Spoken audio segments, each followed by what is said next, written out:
Hablemos de algo distinto con Leopoldo Monterrey, autor de la novela Con amigos como tú.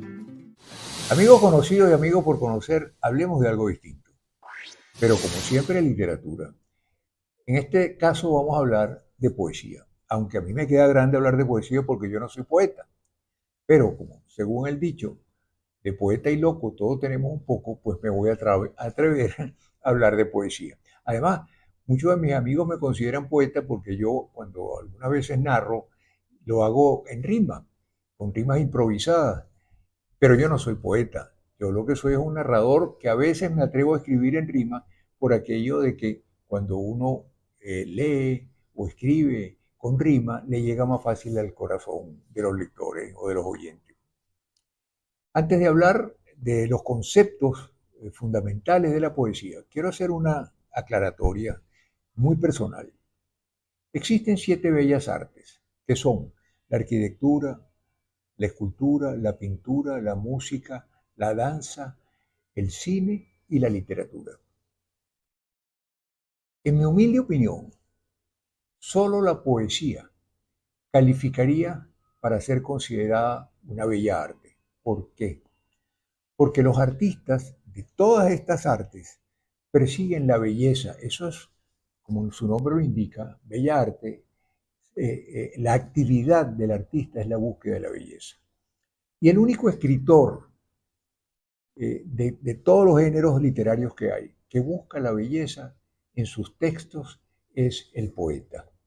Para ello utiliza la métrica, busca unos sonidos, estructura sus frases, que en el caso de la poesía son los versos y sus párrafos, que en el caso de la poesía son estrofas, para crear belleza. Dicho eso, precisemos algunos conceptos. Poesía es el género literario. En consecuencia, no tiene autor. Cuando nos referimos a un texto escrito en verso, deberíamos referirnos a él como un poema. Sin embargo, muchas veces se llama poesía a los poemas, a los textos escritos en poesía. Algo muy importante que hay que aclarar que es, al hablar de poesía, es la métrica literaria. La métrica literaria no existe en ningún género literario, solo en poesía. Es el conjunto de reglas que establece cómo debe ser escrito un poema, cuál debe ser el número de versos por estrofa, el número de sílabas por verso, cuál debe ser la consonancia, la mezcla de los sonidos donde termina cada verso, con cuál de los otros versos debe combinar. En fin, todo eso es lo que es la métrica literaria. En poesía no existen párrafos, se llaman estrofas, y no existen líneas, se llaman versos.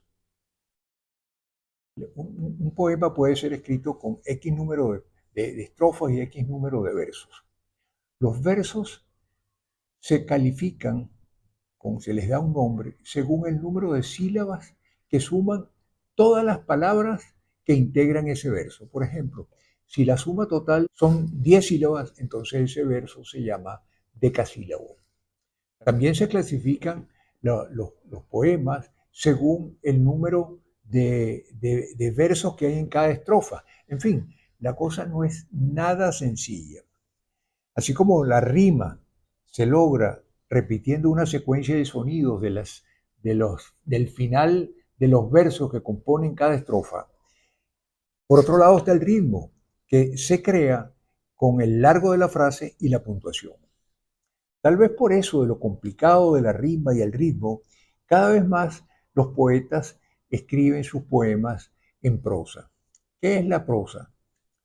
La prosa en general es la forma como se escribe todo, que es de manera lineal, sin separar los textos en estrofas, la que se usa al escribir una novela, un cuento, un memorando. La prosa poética es igual, es lineal, pero se crea un ritmo a través de también el largo de la frase y la puntuación, lo cual establece ciertas pausas. Una, un versito, o mejor dicho, una estrofa con rima sería, por ejemplo, esta. Y voy a utilizar un poema abreviado de un autor ajeno. Esa estrofa podría ser así, decir así: me cuentan que has llorado oyendo versos míos. ¿Y qué crees? ¿Que acaso yo al escribirlos río? Ahí hay una rima muy sencilla del final del segundo verso con el final del cuarto verso, míos con río. Esa es una rima muy sencilla, es como la que yo uso al narrar mis poesías, mis poemas. Allí las palabras tienen un significado gramatical. Ahí no hay figuras, no hay metáforas. Es una poesía muy sencilla. Les voy a leer ahora un poema en prosa para que vean la diferencia. Voy a leerle este poema que se llama El Suicida, que es de Jorge Luis Borges.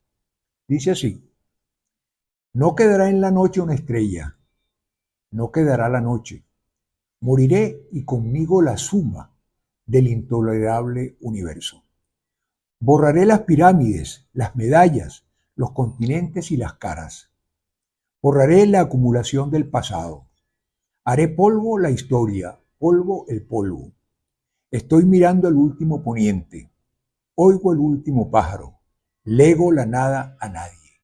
Como pudieron apreciar, en ese poema de Borges no hay rima, pero sí hay cierto ritmo y además es rico en imágenes y metáforas. Una imagen es cuando el escritor describe específicamente lo que quiere que el lector se imagine.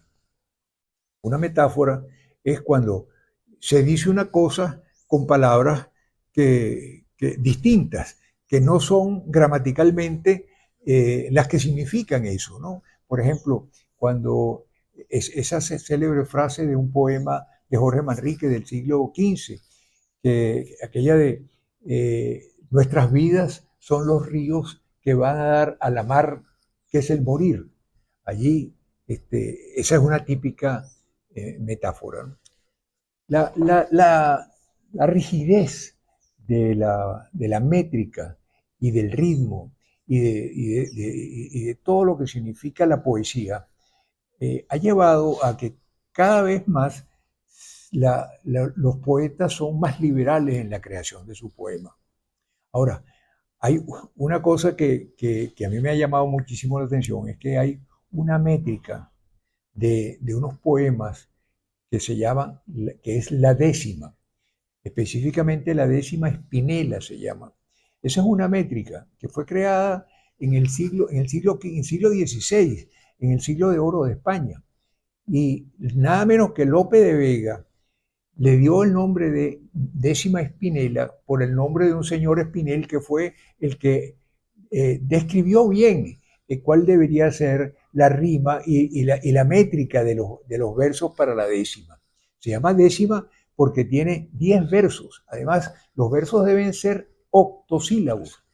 Y la rima es una locura. Imagínense ustedes. Los versos tienen que rimar de la siguiente manera: el primero con el cuarto y el quinto, el segundo con el tercero, el sexto con el séptimo y el décimo, y el octavo con el noveno.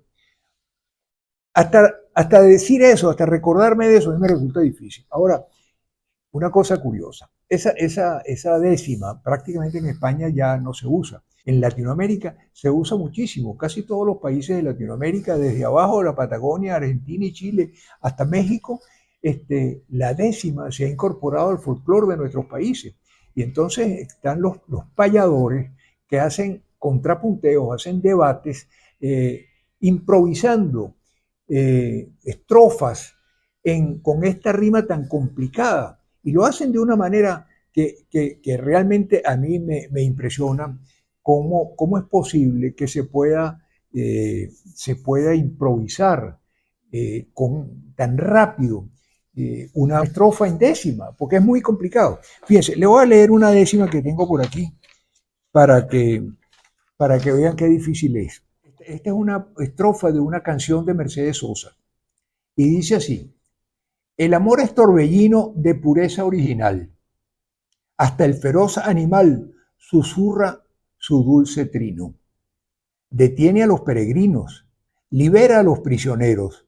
El amor con sus esmeros al viejo lo vuelve niño y al malo solo el cariño lo vuelve puro sincero. Fíjense lo que son. Mira, las 4 primeras líneas. El amor es torbellino. 8 sílabas. La segunda línea. De pureza original. De pureza original. Igual. Todos los versos tienen 8 sílabas. Ahora, ustedes se imaginan lo que es con la música que se suele acompañar la décima en el folclore latinoamericano, que son una combinación de los instrumentos españoles que trajeron como la guitarra, con los de acá, los de los indios, los tambores, los pitos y también de los negros. Entonces, con esa música sonando detrás, hay estos contrapunteos en donde los payadores debaten con versos. Si están aquí en Venezuela y tienen curiosidad de ver esto, los invito a que vayan a Margarita a oír los galerones nuestros. También hay galerones en el resto del oriente del país. Señores, muchas gracias por su atención y pronto volveremos a hablar de algo distinto. Si te ha gustado este video, compártelo en tus redes, y recuerda que los anteriores videos de Leopoldo los puedes ver en su canal de YouTube, Leopoldo Monterrey.